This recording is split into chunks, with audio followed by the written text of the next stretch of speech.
A lot of e-bikes you'll see on the market look like this. And if you want to get on this e-bike, you're going to have to step over top of 31 inches to get over this top bar to be able to get on this e-bike. That can be very challenging for a lot of people. Then you have e-bikes that look like this, which have 20-inch wheels, and you only need to be able to clear 24 inches to be able to step over top of this e-bike. Not that simple. Then a lot of companies started making e-bikes like this, which is a step-through e-bike. And if you want to get on top of this e-bike, you have to be able to step over top of 19 inches to be able to clear your foot over top of this gap.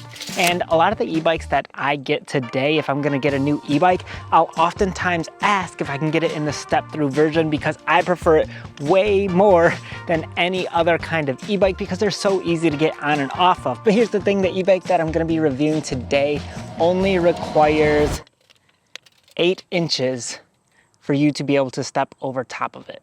That's pretty crazy. This right here is the Easy Boarding electric bike from Biria. And look at this, 8 inches.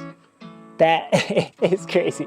Dude, I don't even need to pick up my leg to do this. Look at this, look how easy this is. So nice, so easy to get on and off of. Look how easy this is even to get on the seat. I haven't found an e-bike better than this when it comes to boarding. Easy peasy. The nice thing about this e-bike is I feel like it's really accessible for a lot of different types of people. So if you're really old and you have a hard time lifting your leg up, this bike can be perfect for you because it is really easy and simple to get on and off of. And it also has a motor and a battery to propel you forward. So if you get tired quickly or things like that, this can give you the right assistance and it's really accessible and easy to get on. When you're trying to store your battery inside the house and you want to see if it's at 75%, it's nice that it actually displays how much battery life is on it here by the click of that button. So it's really nice and convenient that it has these lights to indicate that. That way you don't have to come take it outside and plug it in your e-bike every time just to see how much battery life you have. This e-bike has a 350 watt motor, and the unique thing about it is it's not in the rear of the bike, it's actually on the front wheel, and they do that to actually distribute the weight so it's a little bit smoother of a ride and more balanced because the battery is in the back of the bike and I sit a little bit farther back as well. That's why they put the motor in the front. It handles a little bit differently when you're turning. You can just notice the weight being in that front wheel, but it's not unsafe. It just feels different because I'm not used to it, but it's still very smooth and I don't notice like no complaints on it, I guess is what I'm trying to say. Besides the fact that this e-bike has an incredibly low step-through frame, it also comes with a lot of other nice features as well. Taking a look at the handlebars, I love these grip pads. I don't know if they're leather material or what, but they're actually really squishy and comfortable, and I feel like they look really nice. Also on the handlebars here, you have this micro shift 7-speed shifter, which tells you what gear you're in and also displays an image to show it as well, which is kind of nice, and it's really easy to shift through different gears. It also has these Tektro mechanical brakes, and I'm someone that always prefers hydraulic brakes over top of mechanical, but they still work and get the job done. I just like the feeling of hydraulic brakes better. They just feel easier to squeeze. The overall setup of the handlebars is really functional and ergonomic as well. I love that they curve towards you. I feel like they're set at a really nice angle, and they also have 2 large screws holding it in place. That way you're not gonna move your handlebars if you hit a big bump or anything like that. They stay locked right in place. Yeah, I think it's nice. It looks like a comfortable seat, huh? Yeah, it is a very comfortable seat. Push down on that and I'll make it go faster. Yep, or you can turn up the pedal assist level. It has 5 different levels of how fast it goes. It's got a little mud flap. Yep. I'll be darned.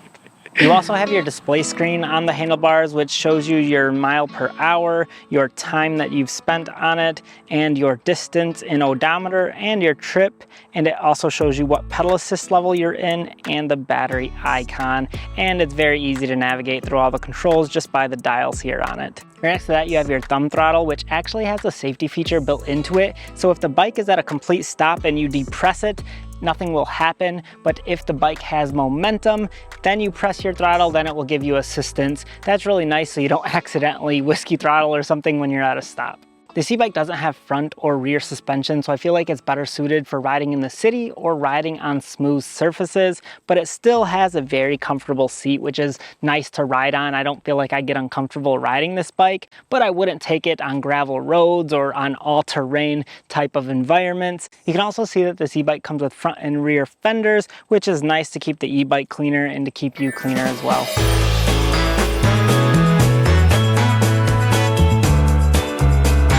No matter what pedal assist level you're in, you still have full control of the throttle to bring you all the way up to the max speed, which is 20 miles an hour with this e-bike. And for the mileage, you get around 30 miles of range on this e-bike as well. So, see that? Burn them rubber. That's what I noticed about that front motor being on that front wheel, is when you turn and throttle at the same time, you can get it to like kick up stones a little bit easier. Something I wanted to point out with this ride setup that I'm not the biggest fan of is when you put this kickstand down, something I noticed is that the pedals hit the kickstand right there, and it doesn't allow you to like keep rotating the pedals. Now they're stuck in between the kickstand and then just the motor. So you need to like push the bike forward to be able to get your pedals to come forward a little bit, but I don't like that that kickstand is in the way. I wish it was back farther, like on this part of the bike. I think I would like it more, because I can't even kick the kickstand up because the pedal's in the way. I literally have to push this forward enough to get my pedal out of the way. Then I can slide my kickstand up. So that's one thing that I wish the kickstand placement was in a little bit different of a spot. It would make it just a little bit easier. A few other things about this e-bike is that it has a front headlight that is integrated into the system, and it also has a rear tail light over here, but this one is battery operated, so you have to click a button to turn it on, click the button one more time to make it flash, and then click it one more time to shut it off. Now at the time of this recording, this e-bike comes in at $2,000, and I think it's a pretty fair price for this e-bike because it is pretty nice. Also, you can only pick up this e-bike at a dealership. You can't actually order it online, so there's some pros and cons to that. Cons, you have to go out and get it, but the pro is that usually you're gonna receive more support and more help when you're picking out your e-bike. And also, if you run into anything in the future where you need help because something went wrong with your brakes or something, they will have all the parts in stock for you, and it'll be easy for them to help you out if anything goes wrong on your e-bike. And also, the e-bike will already be assembled for you. You don't have to put this one together like all your other e-bikes that I've been reviewing on this channel. This one already comes assembled. So this is something else I wanted to point out about this e-bike, is they have pretty awesome customer service. So that's another thing that you kind of want to pay attention to when you're picking out an e-bike. Part of your struggle is picking a nice e-bike that is a great quality product that you're going to be happy with. The other thing that you kind of want to pay attention to is their customer support. This is my tourist e-bike. My throttle broke after like 2 weeks of riding this, and I've followed up with customer service like 3 times and they haven't helped me resolve this issue.